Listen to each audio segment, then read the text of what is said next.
belajar yuk pada beliau secara fisik bu, secara fisik ya, secara pandangan atau penglihatan berbeda beliau pada awak bu.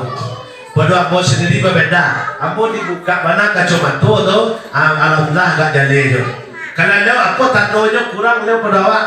Bajalan di situ tadi tidak tentu kali dalam cuek karena kurang nampak. Berarti fisik beliau kurang di pada awak. Secara pandangan mata. Tetapi Allah memberikan kelebihan pada beliau dari pada awak. Ada awak ibu lah itu yang 30 juz, tunjuk tangan. Ambo lagi ada langsung ini. Ya. Honda Beat hadiah.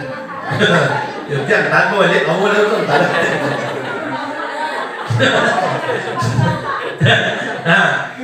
Nah, aku rasa selain di pada beliau, ada kita yang hafal 30 juz kan? Halo lah. Entah kalau bapak lah pak. Apa yang soal itu lah pak? Alhamdulillah. Nah, di Allah memberikan kelebihan kepada beliau dengan kekurangan beliau. Nah, beliau bisa menghafal Al-Quran 30 juz. Ya.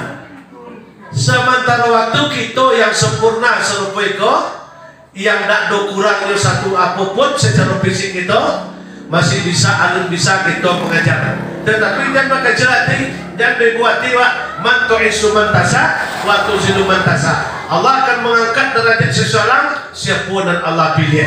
Di untuk sementara waktu dari kita yang hadir, yang telah dipilih Allah adalah beliau. Beliau menguasai Quran yang 30 juz, beliau hafal Quran yang 30 juz. Sudah ada motivasi cik lain di awak.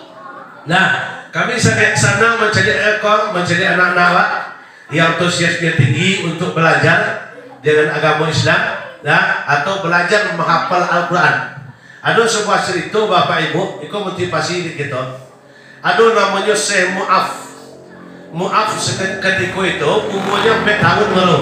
Umur 4 tahun, mata betul. Kalau Ustaz alhamdulillah lumayan masih bisa membuat, berarti masih nampak. Bisa juga mencari muka orang rumah beliau.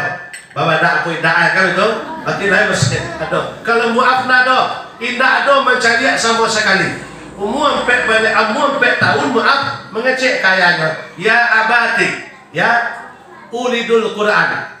Oh ya Pak Bo, oh ya Ambo kepingin belajar Al-Quran.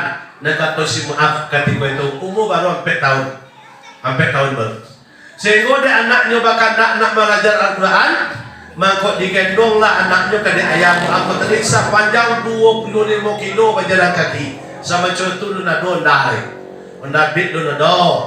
Onda sukupi lu nado. Emek lu nado. Jangan kecil kau raskelai, anda do cara. Bila kaki 25 kilo berjalan kaki jantan anak adanya. Ka guru yang paham Al-Quran sama itu.